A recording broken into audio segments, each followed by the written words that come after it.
So today is the 30th of April 2022.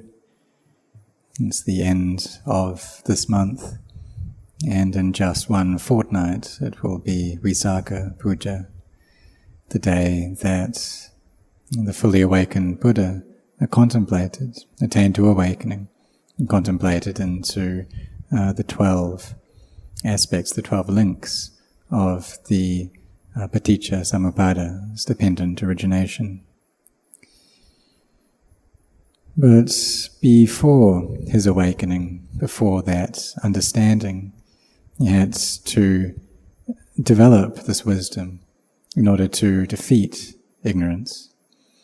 And he had to do that without having a teacher, and so that he could be a Samma Sambuddha, this fully self-awakened Buddha. And so the developing of that Bharami took a very long time. And there's no one who can compare to the Buddha in that regard.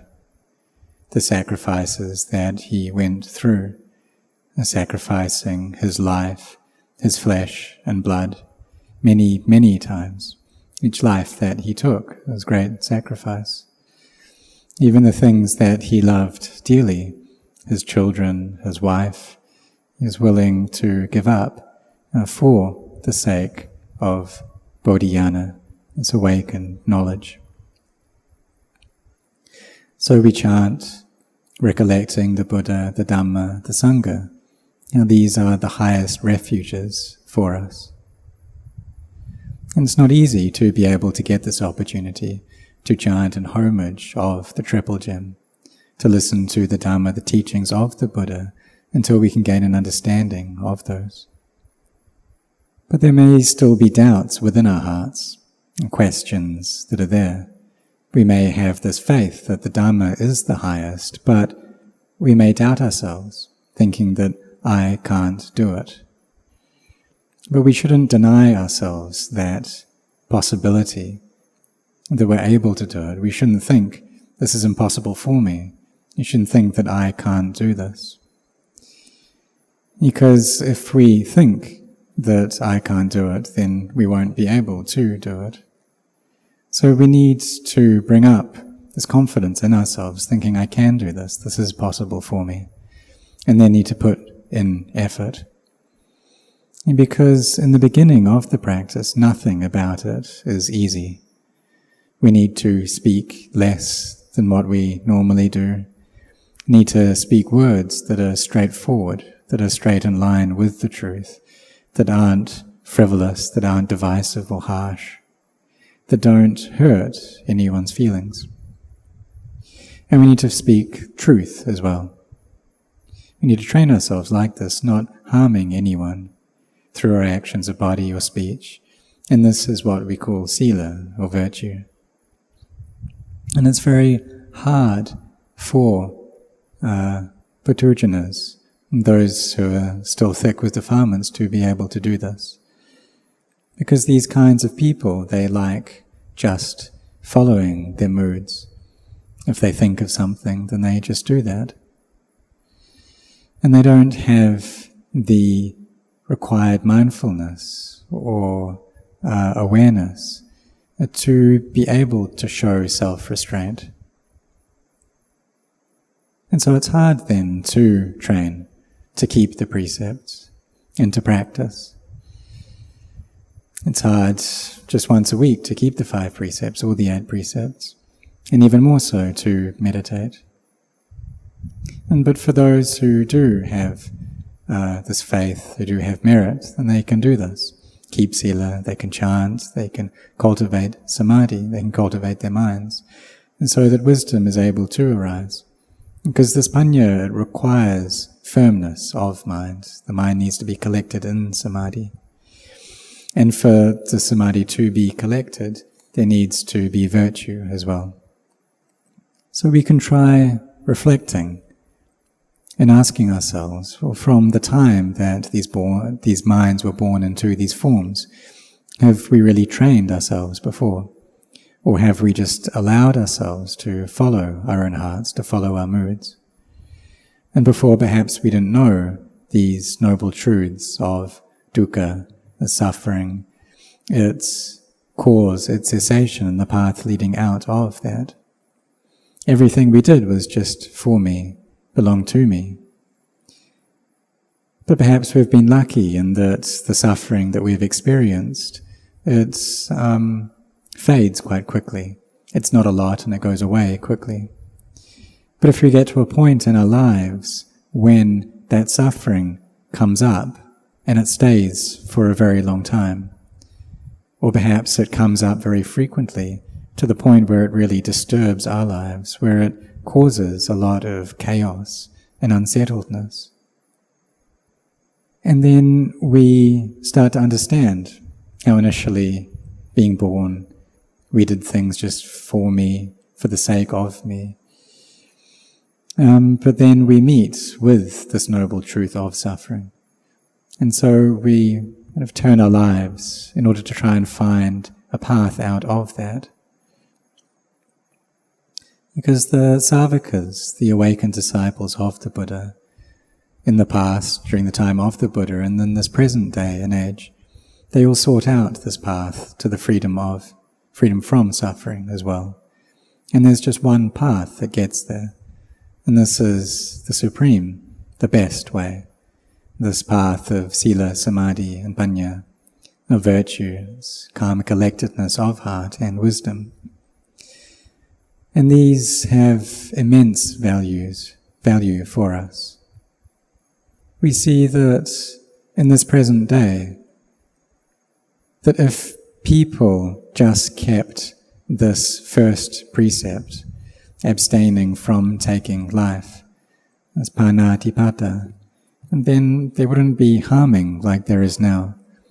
And people wouldn't kill one another. There'd be no need to manufacture any weapons. There'd be no harming of each other. We'd be able to live together in peace.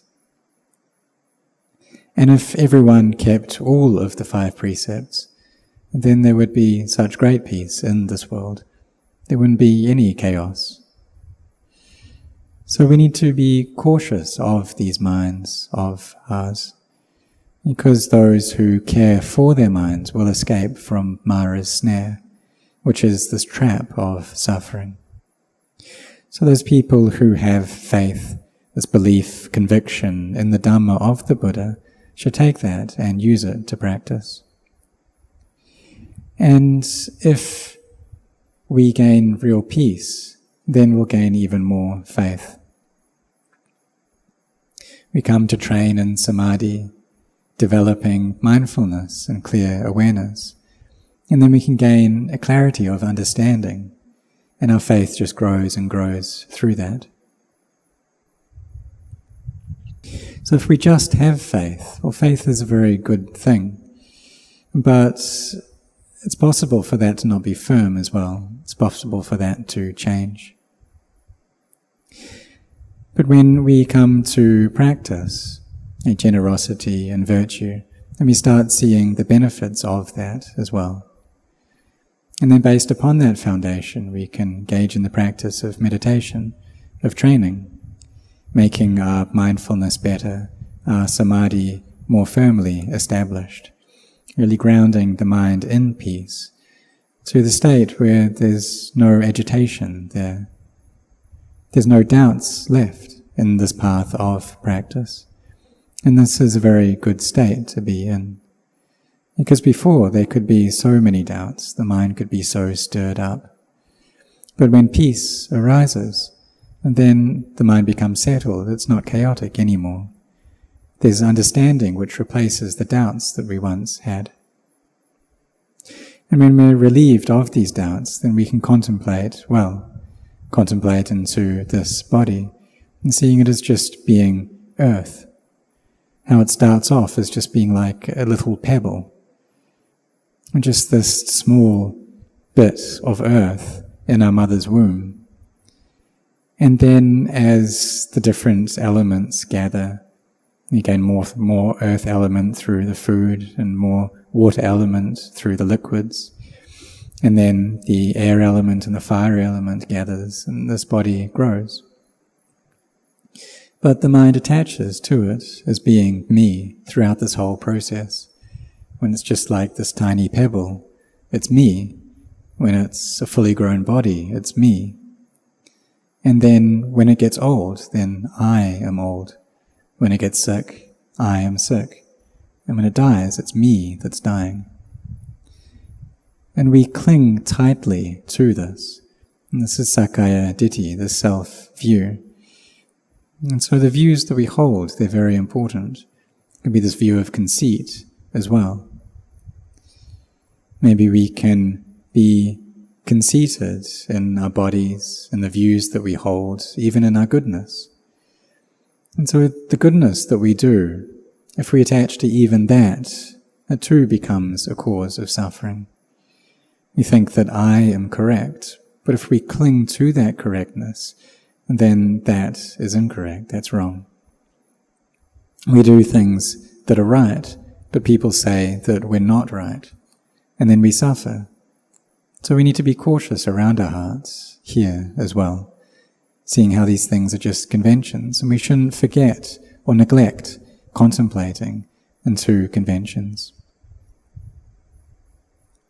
And if we can reach emptiness to some degree, let go some, and see how things are just following the course of nature, there's no me or them there, and then we get more at ease. And so we understand how letting go gives benefit.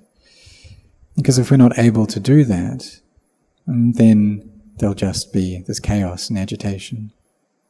And people scold us or they criticize us just a little bit, and we think about that a huge amount. And then we need to go and argue with them. We need to try and defeat them to win out. We're not willing to give in. No one's willing to give in.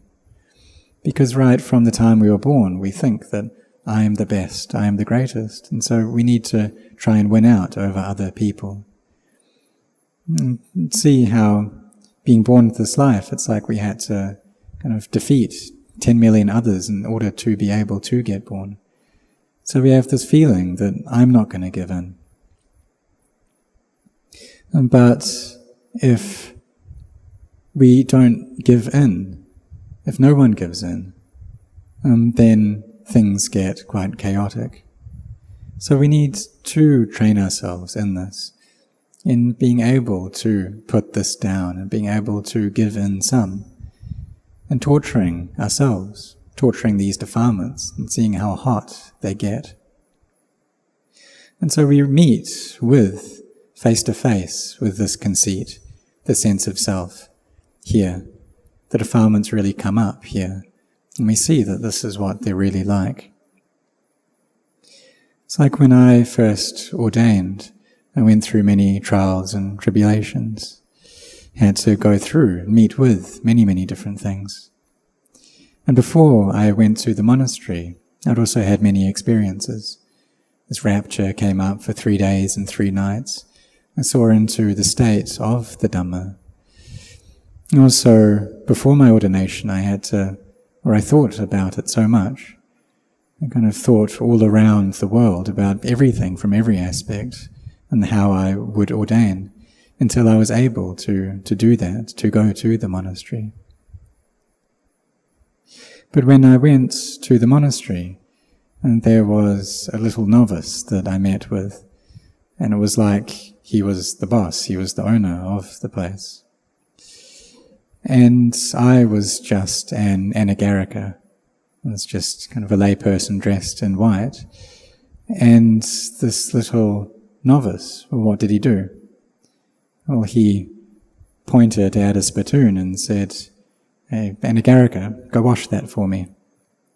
And this novice, he was just maybe 8 years old, 10 years old. And if I had faith that he was an awakened being, then I'd probably have respect for him, but it was unlikely that he was an Aryapugala. So my defilements, they just couldn't accept it. And right from the first day that I went there, he tried to use me like this. And I thought, well, before I came here, I was working, I had a job, I had status, I had a position, and now this tiny novice is trying to push me about. And so this conceit came up, this anger was arising.